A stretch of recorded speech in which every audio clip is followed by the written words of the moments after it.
Jesus has just raised Lazarus from the grave, and Jesus is just days from his betrayal and execution. To honor their friend, Jesus, Mary, Martha, and Lazarus host a dinner party with others present, including Judas Iscariot. Mary astounds the diners with an act of gracious generosity.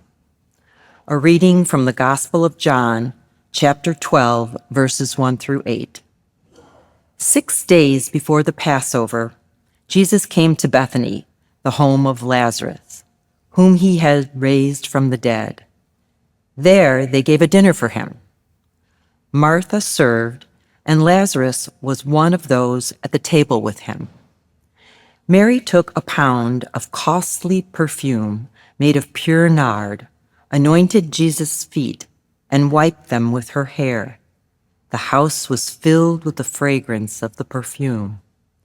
But Judas Iscariot, one of his disciples, the one who was about to betray him, said, "Why was this perfume not sold for 300 denarii and the money given to the poor?" He said this not because he cared about the poor, but because he was a thief. He kept the common purse and used to steal what was put into it. Jesus said, "Leave her alone. She bought it so that she might keep it for the day of my burial. You always have the poor with you, but you do not always have me." Thus ends the reading. Grace and peace be with you, one and all. I'm Tim Rhodes. I'm your bridge pastor, as they told you. I prefer to be called Tim. You can call me Pastor Tim. I've been called many other things. And as was mentioned, I'm here to help guide you through the transition to a fantastic future of serving God by loving neighbor. We will work together to be a church working the work of Jesus. And I am committed to being a pastor for anyone and everyone. And we're going to have some fun. I always begin with prayer. Will you pray with me? May the words of my mouth fertilize your planted seeds, O God. Amen. I hope you have been loved like Jesus. Jesus is being loved with grace upon grace. A grace upon grace kind of love. An abundance of love. A love that you could even smell, with a fragrance that would linger for days. I hope you've received sticky love. Love that sticks with you, not just for days, not weeks, not months, not years, but throughout your lifetime. I hope that deep in the core of your being, there is a love that is so extravagant that you can smell it with your nose and feel it with your hands and live it with your heart. That love, that tactile, eternal love, is the love that Jesus is experiencing in our Johannine story. In this story, it is today, the last week before Palm Sunday. In the book of John, Jesus is about to get a very hard time. Professor Carolyn Lewis shapes it this way: Mary's extravagant love for Jesus makes it possible for Jesus to show extravagant love in what follows. Washing the feet of his disciples, handing himself over to be arrested in the garden, carrying his own cross, dying, rising, and ascending. Mary loves Jesus. Get this, Mary loves Jesus into his future as the fulfillment of "for so God loved the world." Mary loved Jesus into his future. She anoints Jesus with extravagant love. Such love is, as Professor Lewis calls it, grace upon grace love. This is that love. This is what that love looks like in our lives. A child struggles with math, and the person who's helping that child says, "You can do hard things." And the child is loved into an encouraging future. "Mom, I hate the way I look." kind of love when the mother says, "We who love you see your beauty."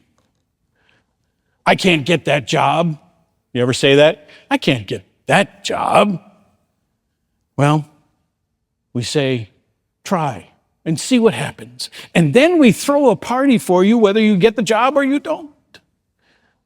That kind of love. This kind of love that attends your wedding. Love that actually goes to the ceremony, not just the party.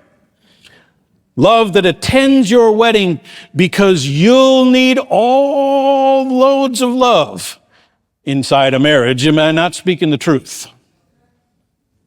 That's loving you into your future. Love that loves you even when it's hard, because that's when you need love. Grace upon grace love. Mary took about a pint of pure nard. Think of that, a pint of perfume, an ointment, a salve. She took a pint of pure nard, an expensive perfume. She poured it on Jesus' feet and wiped his feet with her hair. And the house was filled with the fragrance of perfume. Just like a middle school boy with Axe body spray.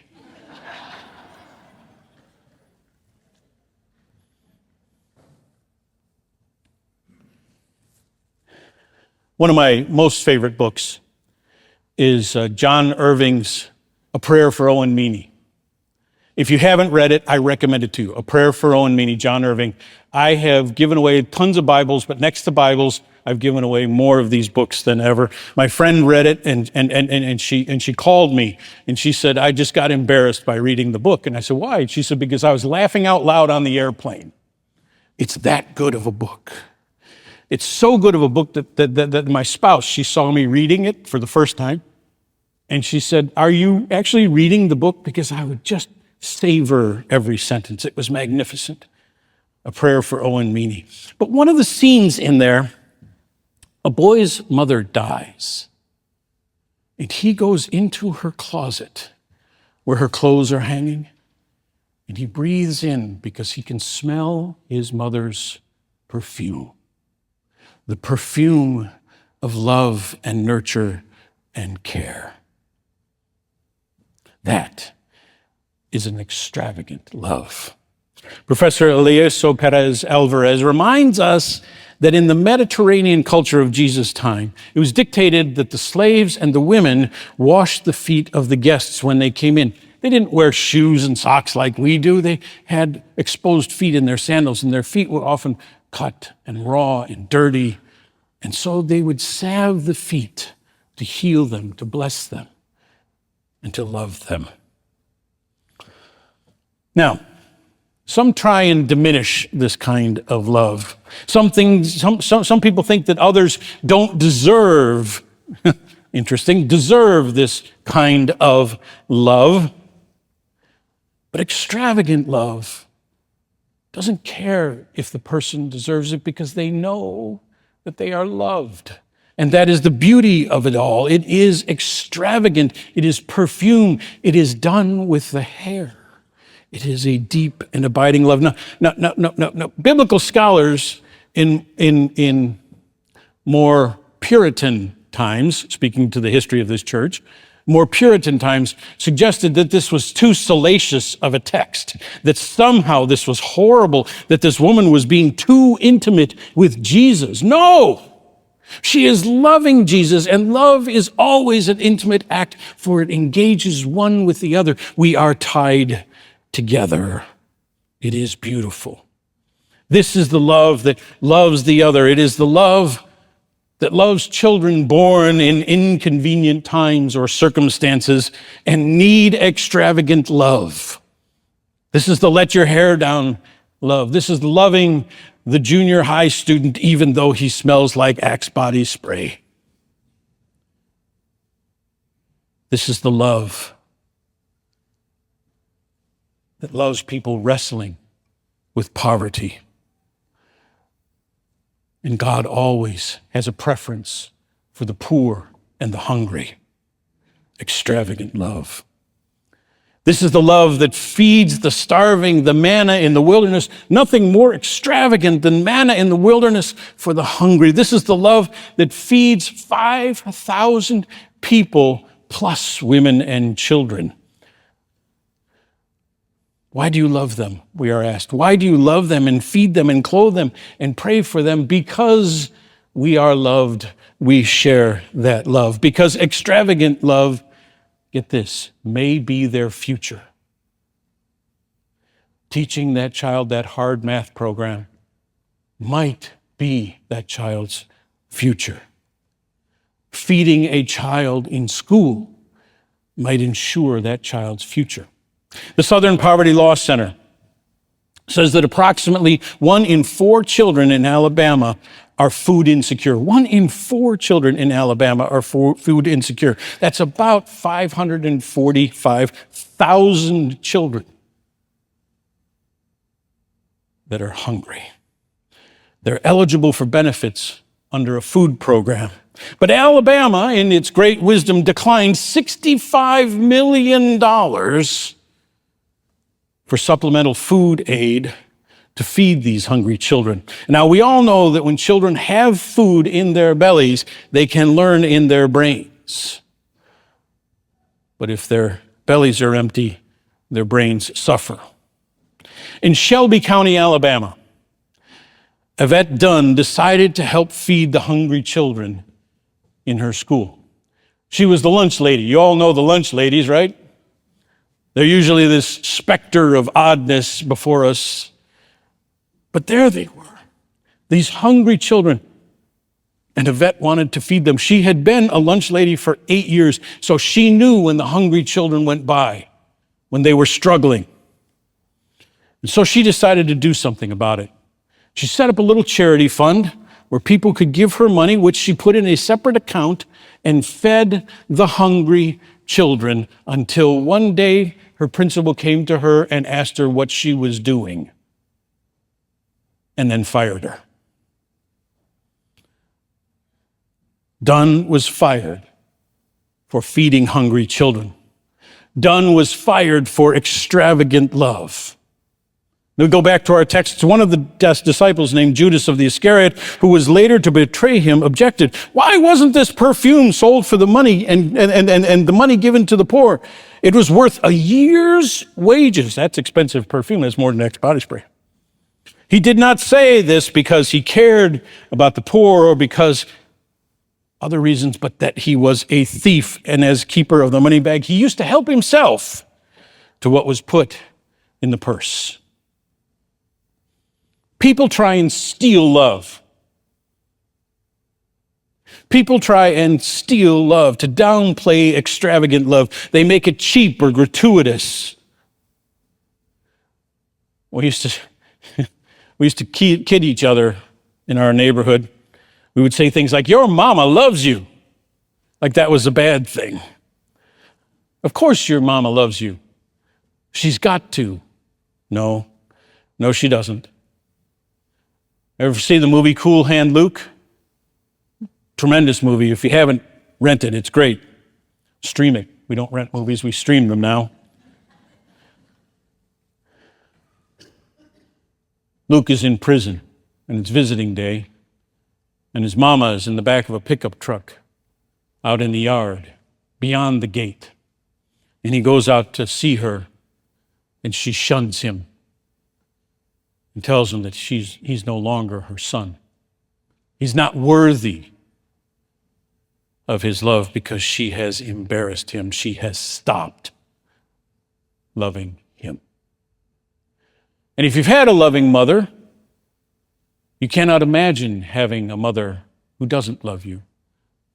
But that is so many people in our culture. In so many ways we get screwed up. Extravagant love is absolutely necessary in life. You're a parent. You've raised your child. You love your child. You love your child dearly. And then your child comes home one day with a rainbow stripe bracelet, and shares with you that she is now part of the LGBTQA plus community, an alphabet child. And you don't know how to respond. Your whole life you've been taught that this is sinful, that this is wrong. By the way, that's wrong. It's not biblical. You have to reframe your love. You have to make your love so extravagant that it goes beyond the boundaries of your brokenness. So you can reach out to that child that you love in a new and extravagant way. That is the love that gives life and hope. Extravagant love is the life-changing love of the gospel. No matter our future, we are loved. No matter our past, we are loved. No matter present, are loved. And our future is filled with love. The strength of this relationship is that when we carry the love of God and the community into our future. You ever been in one of those deep and difficult times when you feel lost? When you feel broken, depressed, shattered? People are just sometimes so caught in death. Sometimes we cannot see life, for we are so caught in death, mired in the dastardly deeds of our past pain, anticipating nothing but grief in the future. And then we encounter the extravagant love of God. Somebody says, "Hey, I see you're not doing too well. Just wanted you to know that I love you. And God loves you." A man I knew many years ago was a man living in his own pain and death. He'd lost all 6 of his businesses. He was having an extramarital affair. His family was disintegrating. He was facing bankruptcy. He was sure that no one loved him. And he would rise early in the morning light, at the very crease of dawn. And he would put the coffee on and sit down in one of the hard kitchen chairs. And this big flop-eared dog would come and put his snoot on this man's lap. And the man would pet the dog's silken ears. The dog loved him extravagantly, unconditionally, lovingly. That dog represents extravagant love. You are loved into the future. With God's love, you have a future. I hope that deep in the core of your being, there is a love that is so extravagant that you can smell it, that you can feel it, that you can taste it, that you can know it in your heart. Embrace and extend the extravagant love of God.